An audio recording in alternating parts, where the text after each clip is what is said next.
सत साहेब जय हो, बंदी छोड़ की बंदी छोड़, सतगुरु रामपाल जी महाराज की जय हो, बंदी छोड़ कबीर साहब की जय हो। भगत भाई ज्ञान अमृत एवं षड्यंत्र का बीज पुस्तक PDF एवं लिंक प्राप्त करने के लिए 98 280 72 914 ओम प्रकाश दास राजस्थान से गंगानगर से। भगत भाई इस पुस्तक में सुनानी करो था बरवाला 5 में एक बच्चे कहते हैं किसने की संपूर्ण जानकारी के लिए पढ़े ज्ञान अमृत एवं षड्यंत्र का बीज पुस्तक। भगत भाइयों, बिहार सासाराम जिले से शशि भूषण दास जी एडवोकेट पर परमात्मा की दया हुई, जो आज जजमेंट की फाइल पुस्तक के रूप में जगत और भगत के हाथों में है। भगत भाइयों,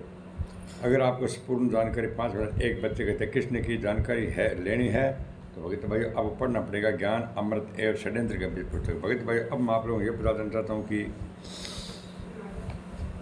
जब बरवाला कांड हुआ था भगत भाइयों,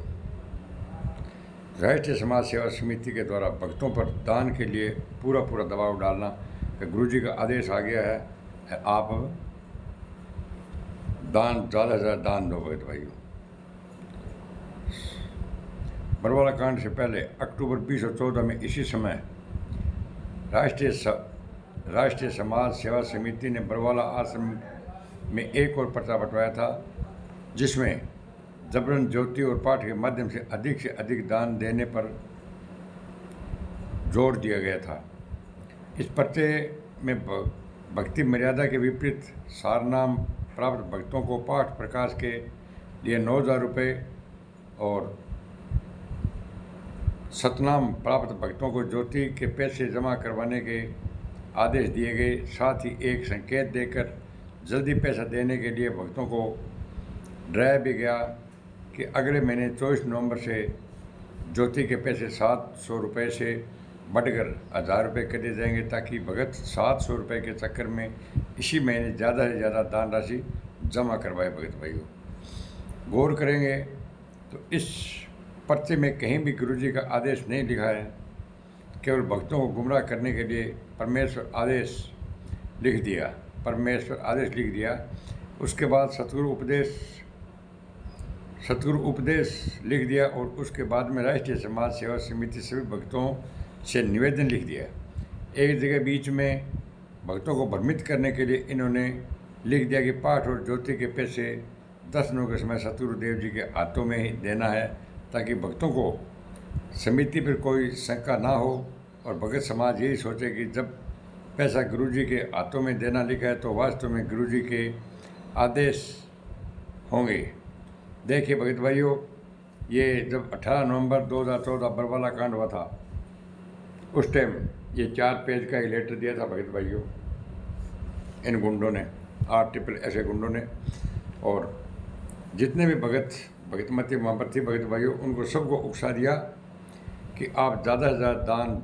जोत और पाठ के पैसे जमा करा दो, वरना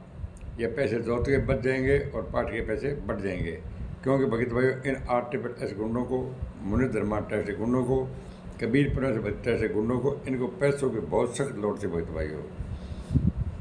18 नवंबर 2014 को जो बरवाला कांड भगत भाइयों करवाया गया था, जब तक 5 मिनट एक बच्चे की हत्या नहीं हुई, जब तक संत रामपाल जी महाराज को इन गुंडों ने गिरफ्तार नहीं होने दिया, और जब 5 मिनट एक बच्चे की हत्या हो गई तो संत रामपाल जी महाराज को गिरफ्तार करवा दिया इन गुंडों ने, और ये गुंडे सब महिलाओं के कपड़े पहन कर भाग गए। संत रामपाल जी महाराज की वीडियो है, ये बेटे मेरे सब महिलाओं के कपड़े पहन कर ये भाग गए थे भगत भाइयों। तो भगत भाइयों,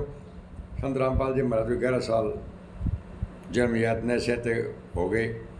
और डबल आजीवन कारावास है भगत भाइयों 29 लोगों को, जिसमें 28 गुंडे बाहर घूम रहे हैं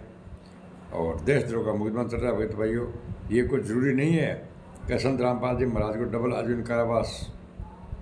मरते दम तक का है, उसके अंदर ये 100 साल ये पूरे करने दे। इन गुंडों का विश्वास नहीं है भगत भाइयों। 428 में देशद्रोह का मुकदमा फांसी, ये बीच में फांसी करवा सकते हैं भगत भाइयों, और कुछ नहीं बनेगा।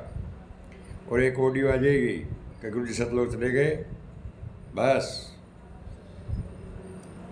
गुरुजी सतलोक चले गए, उसके बाद में क्या करो, क्योंकि आप तो ऑडियो वीडियो लेटर पुस्तकों को आप पढ़ते हो भगत भाइयों, ये बोलते हो संत रामपाल जी महाराज ने